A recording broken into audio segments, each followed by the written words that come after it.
Olá a todas e todos. Podemos começar e dar continuidade ao nosso seminário, que é ao mesmo tempo uma aula de encerramento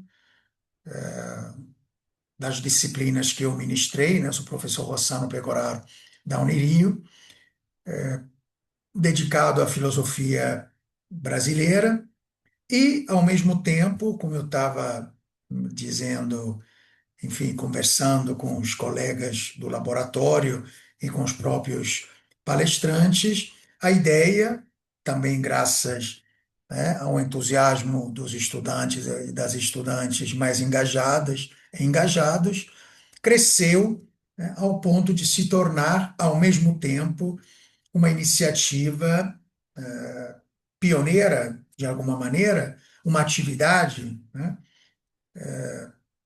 carioca, né? Nós usamos o subtítulo Descariocando, e o 10 está entre parênteses. É, ao mesmo tempo, como eu disse, aula de encerramento do semestre 2025.2 e a estreia desse projeto maior, que é, que é dedicado ao projeto de rodas de conversa sobre filosofia brasileira, né? Então, hoje estamos aqui estreando também esse projeto, essa iniciativa, essa atividade, a primeira roda de conversa sobre filosofia brasileira.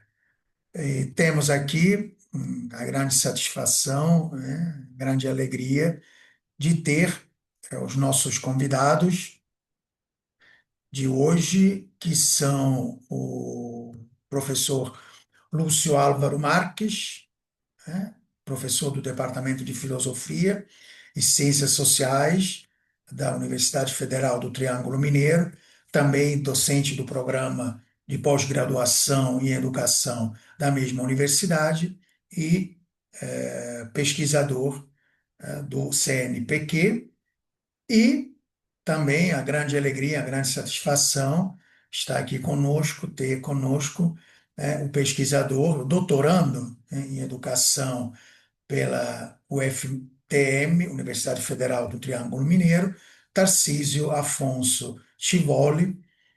E muito obrigado, Lúcio, muito obrigado, Tarcísio. E eu já gostaria de dar a palavra a vocês. Podemos conversar com o Lúcio, né? Uma apresentação, uma fala, depois passaremos a palavra ao Tarcísio. E mais uma vez, obrigado. Eu gostaria de agradecer a presença dos meus monitores, né, preciosíssimos, na organização desse evento e também ao longo desse ano. A Daniela Cardoso, monitora bolsista da Unirio, do curso de Museologia, e o Eduardo Andrade da Costa, do curso de Filosofia. Então, obrigado a vocês dois e, é claro, aos presentes e a todos que estão nos assistindo. Lúcio, por favor. Olá, um prazer encontrá-los. Professor Rossano, muito obrigado pelo convite. Um prazer essa oportunidade de conversarmos um pouco nessa primeira roda de conversa sobre filosofia brasileira. Conforme foi feita a proposta, eu não pretendo me estender além de 15 minutos. Farei uma série de provocações e o Tarcísio também fará as suas colocações e depois abrimos para o diálogo, que é a parte que nos interessa aqui. Na minha fala, eu vou dividi-la em duas partes. A primeira seria praticamente o que se entende por forma, a segunda pelo conteúdo. O que eu estou dizendo com isso? As formas como abordamos a filosofia brasileira, os modos como nos aproximamos desse objeto e a segunda parte, alguns temas que são importantes, candentes e que merecem ser considerados por todas e por todos e por todes que se preocupam com o tema da filosofia brasileira. Até muito pouco tempo atrás, nós tínhamos muita timidez em falar a expressão filosofia brasileira. É como se estivéssemos dizendo de uma coisa impossível de acontecer. Mas essa tradição, esse problema, essa discussão não começa conosco. Na perspectiva histórica, o mínimo que a gente teria que retornar é até o século XIX, com o livro do Silvio Romero, A Filosofia no Brasil, que é de 1878, e que agora acabou de sair uma edição crítica pela editora da FUNAG. Dentro da perspectiva do Silvio Romero, nós temos alguns autores, alguns nomes que criaram duas perspectivas de leitura. Uma, e esta é a primeira que eu quero destacar, é aquela que vem dentro da tradição culturalista e que vai dizer que filosofia brasileira nasceu com a Escola do Recife, precisamente Tobias Barreto, Farias Brito e Gonçalves de Magalhães. Essa tradição, iniciada pela leitura que, sobretudo, Miguel Reale e Antônio Paim fizeram da obra do Silvio Romero, foi repassada, no mínimo, por mais alguns autores. Um deles, aqueles que representam o Centro de Documentação do Pensamento Brasileiro, e uma obra como a do Jorge Jaime, História da Filosofia no Brasil, em 4 volumes. Esta tradição, nascida em torno dos nomes da Escola do Recife, vai encontrar algumas releituras. A primeira delas, no século XXI, é um livro muito breve, mas muito interessante, do Ricardo Tim de Souza, da PUC do Rio Grande do Sul, chamado Brasil Filosófico. Era o estado da arte. E depois, ao lado dele, tem um livro, vem 2 anos antes, perdão, 4 anos antes, o livro do Antônio Joaquim Severino, A Filosofia Contemporânea no Brasil, que ele faz um mapa do século XX. Esse livro é praticamente o melhor marco que nós temos sobre a filosofia no século XX.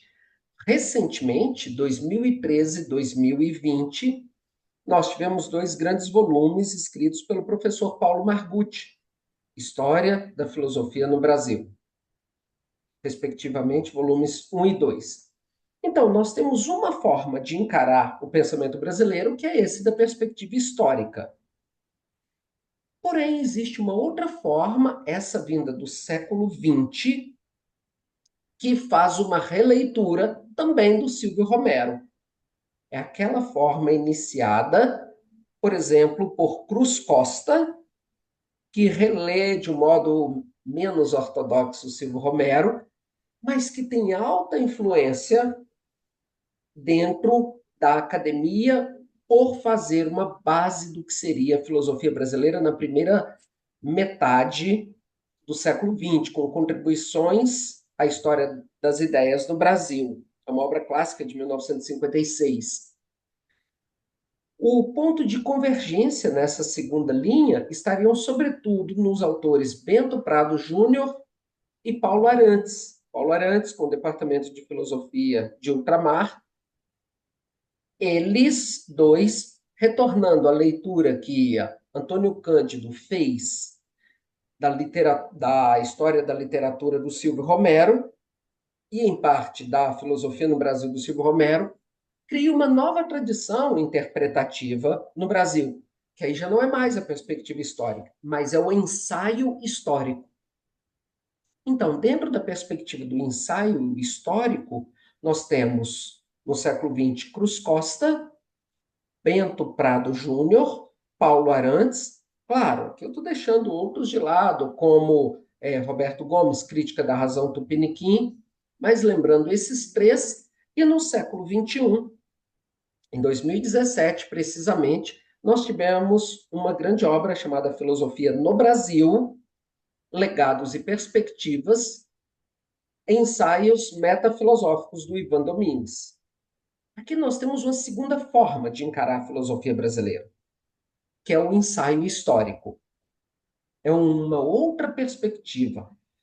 Temos ainda uma leitura que não se encaixa dentro dessas matrizes, que é uma das matrizes que hoje tem uma alta repercussão, que é o chamado pensamento decolonial ou descolonial, como preferirem classificar. E aí nós temos uma leitura em várias áreas. Uma delas é, por exemplo, dentro da economia, se a gente lembra autores como Jung Mossung, Rock Zimmermann, América Latina, O Não Ser, ou mesmo dentro da ecologia, com Leonardo Boff, que nós temos toda uma leitura da discussão de economia e ecologia, a relação de política e ecologia, e que já é em uma perspectiva decolonial ou descolonial. E, mais recentemente, nós temos três grandes eixos dentro do pensamento decolonial. Nós temos a leitura vinda das tradições dos povos originários, as leituras da literatura e do pensamento indígena, com Daniel Munduruku, Ailton Krenak, Eliane Potiguara e tantos e tantas outras. Nós temos uma perspectiva do pensamento afrocentrado ou afro-americano, e aqui é impossível não lembrar da Lélia Gonzalez, e nós temos aí toda uma tradição de discussão extremamente importante sobre feminismo e feminismo negro. De Lélia, nós vamos até, por exemplo, de Jamila Ribeiro, e temos uma discussão do feminismo que deveria remeter ao século XIX também. Nízia Floresta, que nasceu em 1810, morreu em 1885. A Lélia Gonzalez, por exemplo, nasceu em 1935, morreu em 1995. Então, nós temos uma discussão do feminismo muito grande, que faz parte dessa herança decolonial ou descolonial. Então, aqui nós temos esses dois âmbitos de modo muito forte: o pensamento dos povos originários, dos povos africanos, do feminismo negro e tantas outras perspectivas. Esta seria uma terceira forma de enfocar a discussão sobre filosofia brasileira. E aqui tem grandes obras como o Dicionário das Mulheres no Brasil. Há aqui também mulheres na história da filosofia, mulheres na filosofia, os dicionários, os GTs da Ampof, que tratam de feminismo e do lugar da mulher na história do pensamento. E o rol aqui é grande, enorme. Destaco especialmente um livro chamado Ensaios sobre Democracia, da Silvana Ramos, que é professora na USP. É um livro deste ano que faz uma leitura muito bonita de algumas autoras. Estou me referindo aqui a Marilena Chauí, Gilda de Mello e Souza e outras que ela enfoca. Finalmente, há uma quarta perspectiva, uma quarta forma de lidar com a filosofia brasileira, que é aquela de tentar voltar e reconstruir as fontes da filosofia brasileira, reconstruir a perspectiva histórica. Isso surgiu hoje? Não. Há um nome, Carlos Lopes Matos, que fez isso em relação a um autor como Frei Gaspar da Madre de Deus, e aí tem tantos seguindo nessa direção.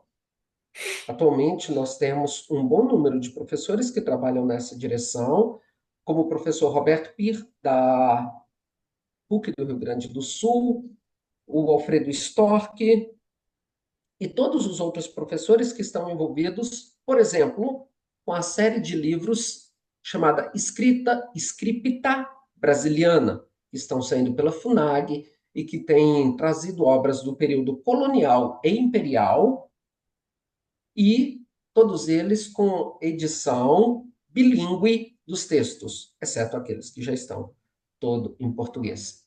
Aqui tem toda uma forma de lidar com fontes e fontes primárias. Então, se vamos pensar em filosofia brasileira, temos pelo menos quatro grandes formas para abordá-la. Recapitulando: perspectiva histórica, ensaio histórico, pensamento decolonial ou descolonial e pesquisa das fontes. Esses elementos, em grande parte, estão em um artigo que saiu na revista Sententia, da Ucrânia, chamado Perspectivas sobre a Filosofia Brasileira no Último Século. Em relação ao conteúdo, nós temos pelo menos quatro grandes áreas de debate. Esses aqui, faço recurso a um outro texto, que é o que eu seguirei nesse comentário, chamado As Veias Abertas da Filosofia Colonial Ainda Sangram. De 2024, esse artigo saiu na revista Pensando.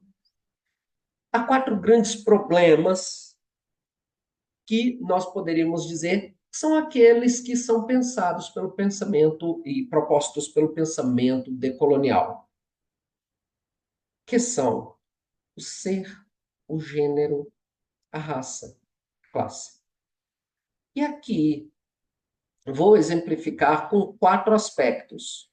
Um deles, que é o controle da terra. Esse é um dos problemas que nós precisamos levar à frente dentro do pensamento brasileiro. E o controle da terra, por quê? Nós nascemos de um país que vem das sesmarias, das capitanias hereditárias, das sesmarias, depois dos latifúndios.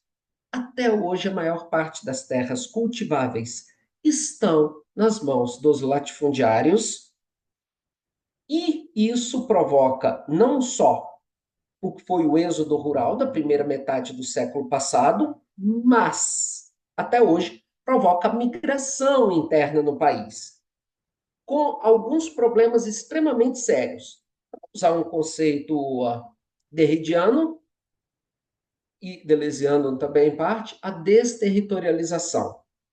Trazendo isso em miúdos, nas grandes cidades, a favelização, a constituição de comunidades sem estrutura habitacional digna.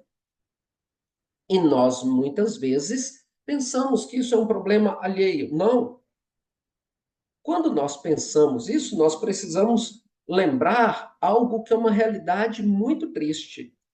24% da população brasileira, pasmem, 24%, vive em áreas e comunidades dominadas pelo tráfico ou pelas milícias. Isso não é só nas grandes cidades.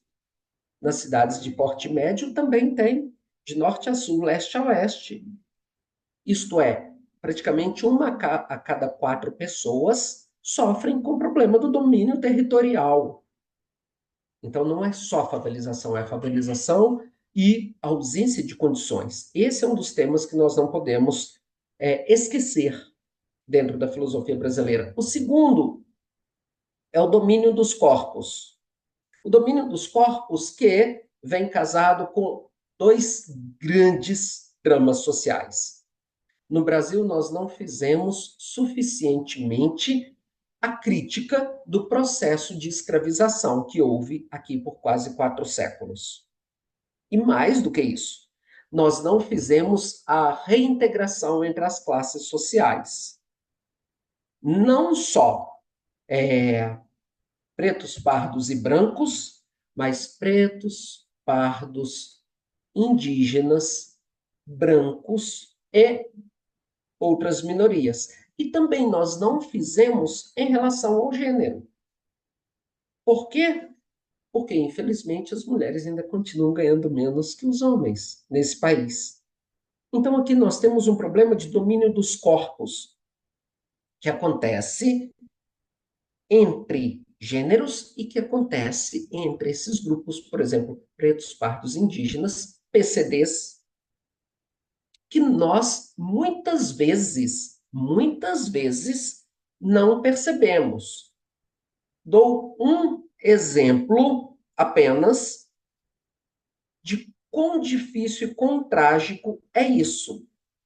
Quem viu as notícias esta semana viu que uma das assembleias legislativas de um dos estados do Brasil proibiu as cotas raciais nas universidades públicas.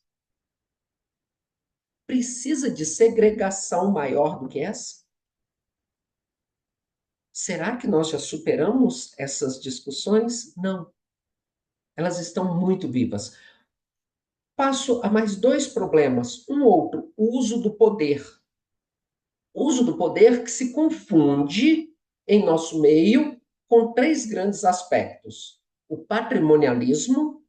Muitas vezes, alguns dos políticos que deveriam nos representar olham para o Estado como se o Estado fosse uma coisa dele, para distribuir benefícios para os amigos e para o seu grupo de interesse. Onde a gente vê isso?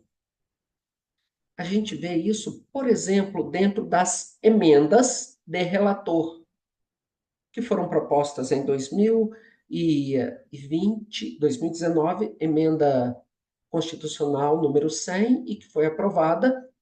Esse ano, por exemplo, o Brasil investiu 5,4 bilhões em pesquisa e mais de 30 bilhões em emendas de relator. Aí a prioridade do país. O nome disso é patrimonialismo. É tomar o dinheiro público, o dinheiro do erário público, e transformá-lo em base eleitoral dos nossos representantes. O outro aspecto é o fisiologismo, que está ainda dentro do campo do uso do poder.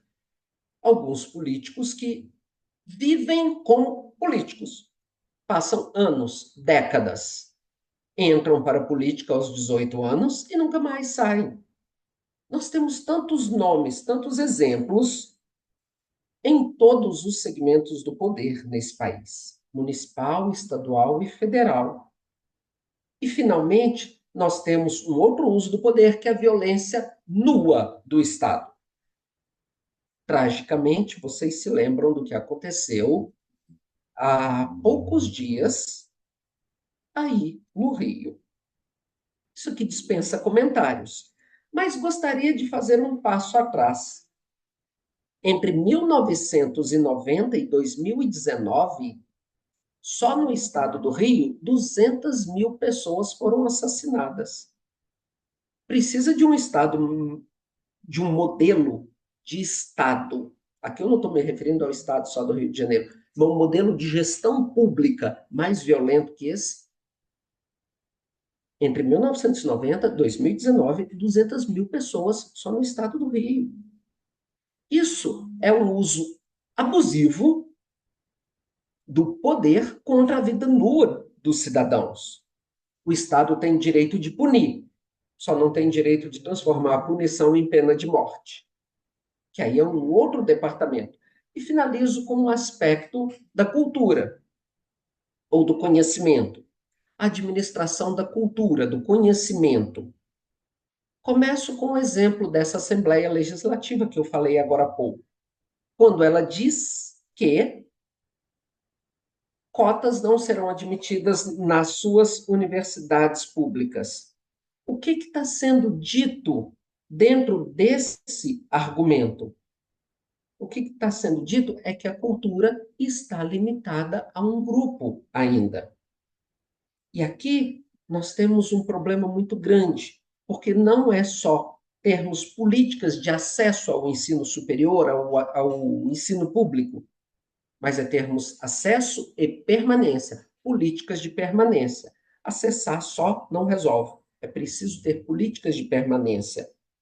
Por quê? Porque nós temos uma cultura dominante no nosso país, que é uma cultura que não vê a educação como um caminho para a revolução social, mas uma educação como algo que deve ser controlado justamente para não permitir o acesso a um determinado estamento social. E, finalmente, dentro desse aspecto do domínio do saber, do domínio da cultura, do conhecimento, nós temos a assimilação e dependência cultural. nós mimetizamos, continuamos a mimetizar muitos processos de vida cultural. Achamos que a solução que funciona no país X funcionará no nosso da mesma forma. Não, enquanto nós não nos decidirmos pensar a partir do nosso lugar, nós não chegaremos a respostas. Bem, isto aqui foi um panorama em 21 minutos de quatro formas e de quatro aspectos do conteúdo da filosofia brasileira que eu trago aqui como provocações. Aí o professor Rossano veja como podemos fazer, se passamos direto para a fala do Tarcísio Tivoli ou se fazemos um momento de intervalo. Parece que a Daniela estava com a mão erguida. Muito obrigado pela atenção. Obrigado, Lúcio. Eu acredito que podemos passar a palavra já ao Tarcísio por aquela questão de manter essa dinâmica e no final nós vamos fazer um amplo debate. Nós vamos encerrar, como eu disse, a gravação, questões de vária natureza, para deixar registrado as duas palestras, as duas apresentações, tá? Então, eu gostaria de passar logo a palavra a Tarcísio. Eu agradeço mais uma vez a presença e é contigo, Tarcísio, totalmente à vontade. Muito obrigado, professor Rossano. Muito obrigado, professor Lúcio, por ter convidado e a coordenação também. É sempre um prazer e saúdo a todos e a todas que estão aqui presentes e que no futuro, eventualmente, poderão ouvir aqui essas nossas conversas, não é? Roda de conversa. Na verdade, o que eu vou fazer aqui são algumas observações daquilo que o professor Lúcio apresentou sobre a filosofia brasileira e, sobretudo, a maneira como eu vejo, não é, a própria recepção da filosofia brasileira, não é, seja por brasileiros ou não brasileiros, não é, daquilo que tem sido o desenvolvimento da pesquisa voltada para a filosofia brasileira. Mas antes disso, eu queria me apresentar, tal como disseram, eu sou Tarcísio Afonso Tivoli, eu venho de Angola e eu estou no Brasil desde 2022, em outubro, dia 3. Eu venho de um contexto, penso que isso é fundamental aqui colocar, não é? Para exatamente dialogar com o que o professor Lúcio acabou de apresentar sobre as formas e o conteúdo daquilo que faz a filosofia brasileira. Então, dizia que eu venho do contexto angolano, como angolano, e Angola foi colonizado por Portugal e ao longo de quase 5 séculos, 500 anos que nós falamos. É debatível se é mais 500, menos 500, mas aquilo que se fala são 500 anos da administração portuguesa em Angola. E isso, a nossa independência em Angola foi tão recente quanto ontem, dizia, que foi em 1975, não é, que que o país ascendeu a um país soberano, autônomo, independente, não é, enquanto colônia. O que quer dizer que a colonização foi até em 74, não é, 1974. Então, e muitos dos movimentos assim chamados nacionalistas, daqueles que lutaram para as revoluções, para a independência, alguns ainda estão vivos, alguns estão vivos, esses nacionalistas. E essas lutas nos remeteram em 75 para essencialmente três movimentos que se transformaram em partidos políticos mais tarde em Angola, que é o MPLA, a UNITA e a FNLA. Mas foi o MPLA, enquanto movimento de luta pela independência, que se transformou em partido-Estado, ou seja, que proclamou a independência e de 1975 até o presente momento é o único partido que governa. Ou seja, nós passamos por um período monopartidário, não é? Com pendor leninista marxista, não é? Mas em 91 né, o país se abriu a mais partidos políticos e aí começou a questão da multipartidarização, digamos, de Angola, com a concorrência de vários partidos. Entretanto, para a desgraça de Angola, de 75, a colonização termina em 74, de 75, 1975 a 2002, ou seja, 27 anos, Angola esteve em guerra civil, com os movimentos daqueles que lutaram para a independência. E isso também trouxe muitas feridas, trouxe muita morte. Mais de 1 milhão de angolanos morreram nessa luta. E por que isso interessa? Nessa conversa hoje quero trazer aqui sobre a filosofia brasileira. Porque, na verdade, a maneira como eu vejo, sobretudo, a forma como o professor Lúcio apresenta os 2 artigos, não é? Um sobre a questão da perspectiva da filosofia brasileira no último século e o outro sobre as veias abertas da filosofia colonial, que ainda sangram. Para quem lê, na verdade, se revê num contexto do sul global, ou aquilo que o ministro Lavrov, ministro das Relações Exteriores da Rússia, vai falar da maioria global, não é? Da maioria global. E por que eu digo que quem lê esses 2 artigos quase que se revê, não é, daquilo que é o sul global? Porque, na verdade, o diagnóstico que o professor Lúcio faz, na minha perspectiva, não é, vai de encontro àquilo que são as realidades, digamos, dos países que foram colonizados. E quando falamos da maioria global, sul global, quase todos os países do sul global, e falo efetivamente, por exemplo, africano, foram colonizados. E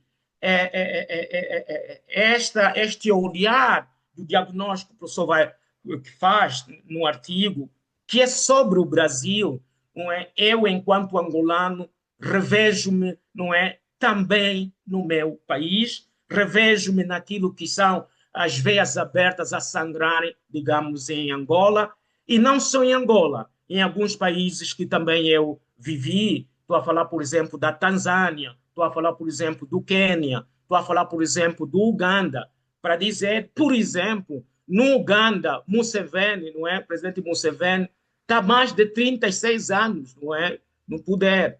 O nosso próprio presidente, o anterior, a João Lourenço, ficou 37 anos no poder, não é? De 75 até 2019, quando morreu, não é? E muitas dessas lideranças, não é, africanas e não só, e aqui falou da Angola, não é, apropriaram-se, digamos, do patrimônio do Estado, não é, e fizeram do Estado aquilo que é, digamos, o patrimonialismo puro. Então, daí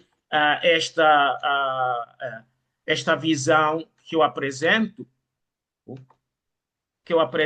a dizer que não sei se estão a me ouvir. Alô? Estamos, Tarcísio, está tudo bem. Sim. Pois, o meu computador não sei o que é que fez, mas pronto, vou continuar. Exato, então eu dizia que esta é o que eu vejo aqui. Então, indo diretamente àquilo que o professor Lúcio apresenta nos dois artigos, e daquilo que é a reflexão, quer da forma, do conteúdo, penso que a grande questão aqui que sobressai, a meu ver, há uma pergunta muito, que é norteadora sobre esta conversa, que é que tipo de racionalidade é que governa o Brasil, entendo eu, não é? E que essa racionalidade, não é, faz, não é, enquanto sociedade, enquanto universidade, enquanto sujeitos, não é? E isto por quê? Porque daquilo que eu vejo das tradições sobre a filosofia, o pensamento filosófico brasileiro que se apresenta, não é? Dá essa chega, digamos, que é da tradição, dos limites, das possibilidades de pensamento, não é? Que se gera, que governa, que norteia, digamos, a realidade brasileira. O mesmo também vamos encontrar na questão do artigo que fala sobre as veias abertas, não é, da filosofia colonial que ainda sangram, que vejo aqui um desmonte, não é, do dispositivo que molda, digamos, moldou o país, como o professor Lúcio aponta, não é, sobre a questão, por exemplo, da terra, sobre a questão dos corpos, a questão do poder e a questão da cultura, que ainda, de alguma forma, os resquícios, digamos, da colonialidade, não é, do passado, estão presentes ainda hoje, não é? Estão presentes ainda hoje. Então, isso a mim evidencia, obviamente, um mérito muito grande para estes artigos, digamos, essa discussão que o professor Lúcio faz nos artigos, no sentido de não encontrar aqui escapatórias, não é? Mas confrontar a realidade brasileira tal como se apresenta, não é? E isso, de facto, aí vamos encontrar isso nesses modelos que o professor vai apresentar, não é? Que é do ensaísta, da agenda decolonial, da historiografia e tudo mais. Mas, para mim, a questão aqui é, sobretudo, olhar essa filosofia brasileira, não é, como, tal como o professor indica, que toma o país, toma a realidade como um problema, não simplesmente como um cenário.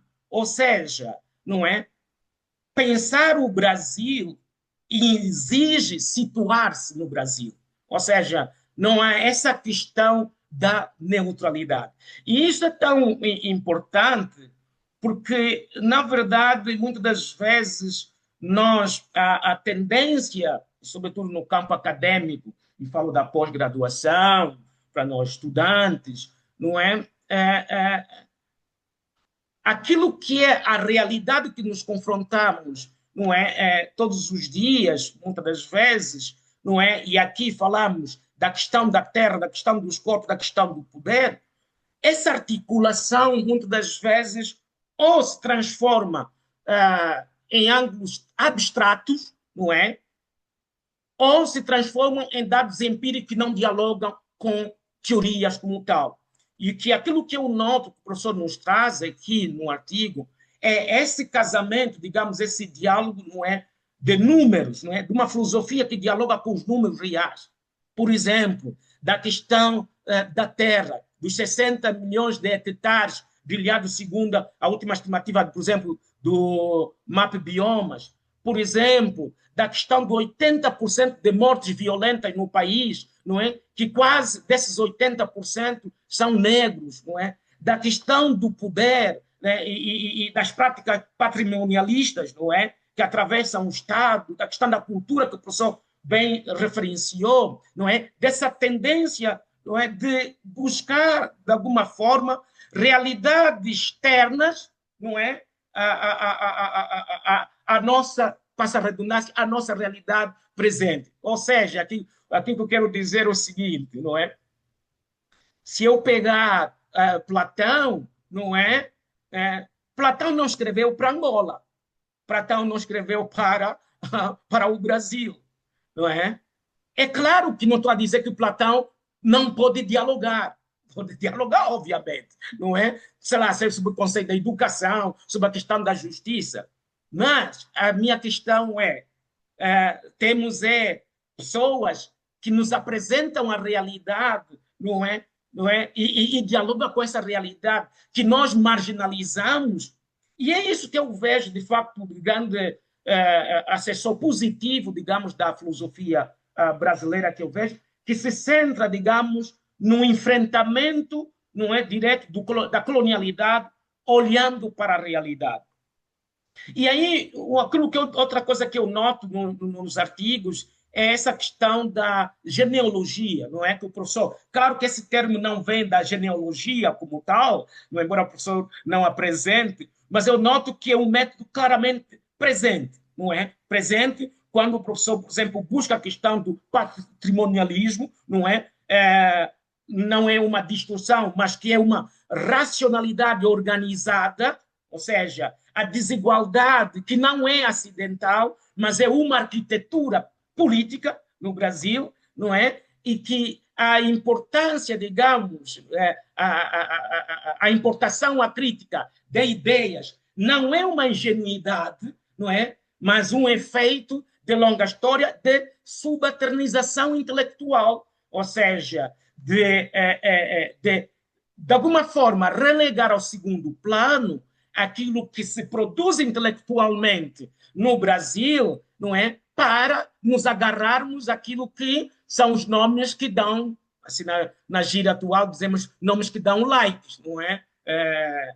Mais importante falar, por exemplo, sei lá, de Dallagnol, Derrida, sei lá, de Platão, Foucault, não é? Que falar, por exemplo, de Domingos Ferreira. Então, nesse sentido, a filosofia brasileira, não é, tem dá-nos essa oportunidade de pensarmos criticamente, antes de tudo, a maneira como reconstruir a história, não é, com as forças, não é, que pensam antes de nós. Quais são aqueles que pensaram antes de nós?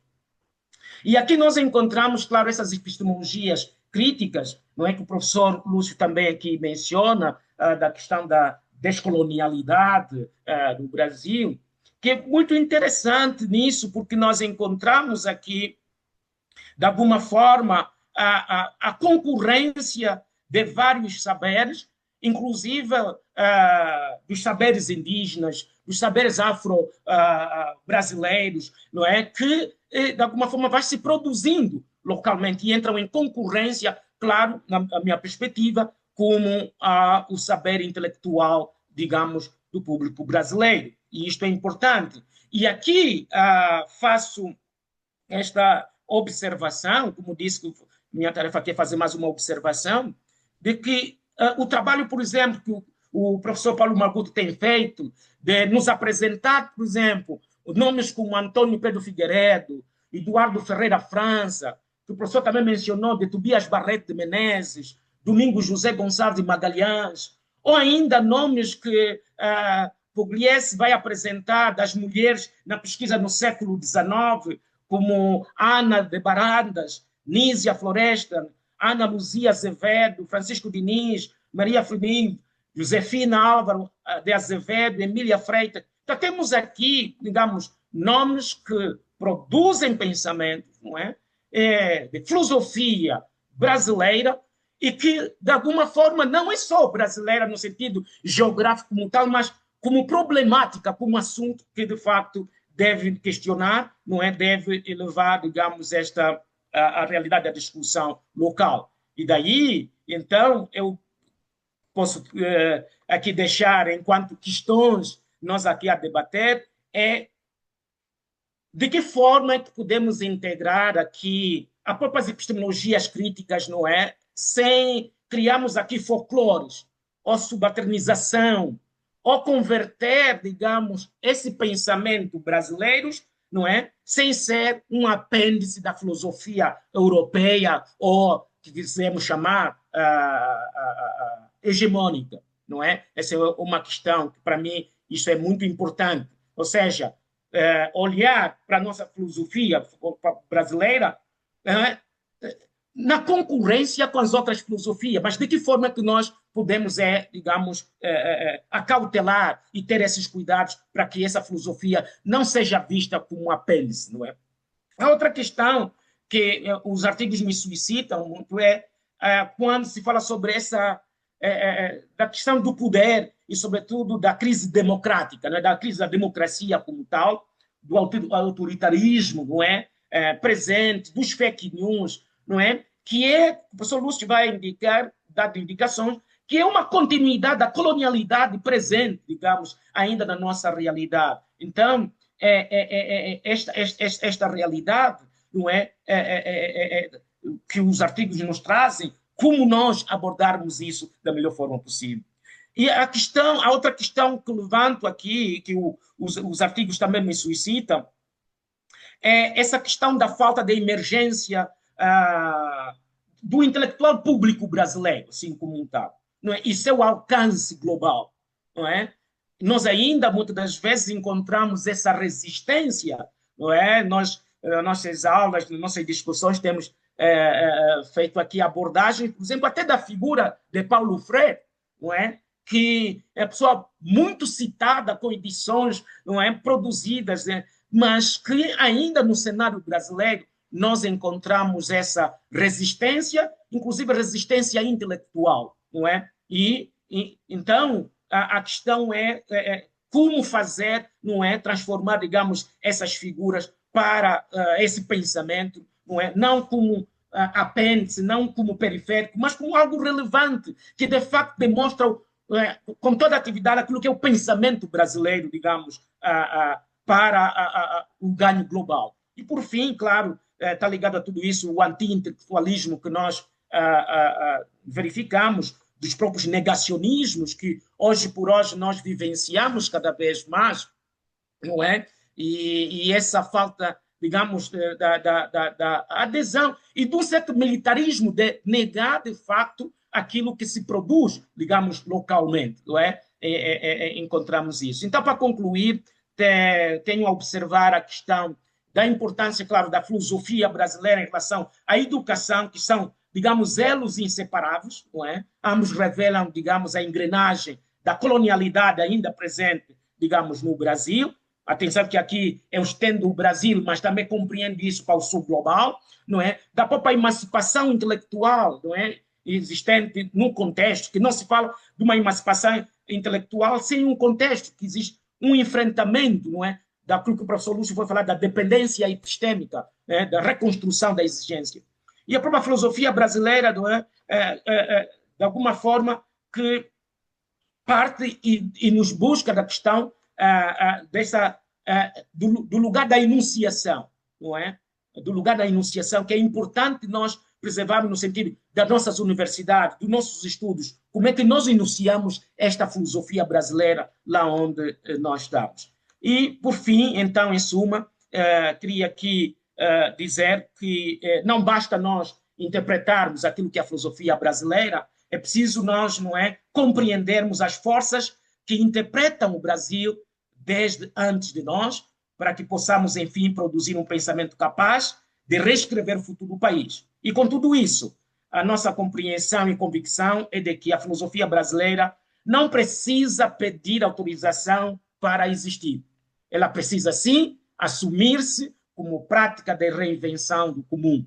E a tarefa que nós temos, não é, de transformar essas feridas da colonialidade em laboratório de criação, não para repetir, digamos, o Brasil que nós recebemos, mas para reconstruir o Brasil que ainda não tivemos, porque isso é muito importante no sentido de compreender que as mudanças fazem-se, não é, fazendo. Muito obrigado. É tudo que eu tinha para apresentar.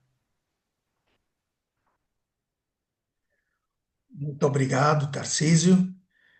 E nós podemos encerrar aqui a primeira parte, né, da nossa roda de conversa e agradecer mais uma vez o professor Lúcio e o Tarcísio, e já podemos começar, né, uma segunda parte, que é o nosso debate.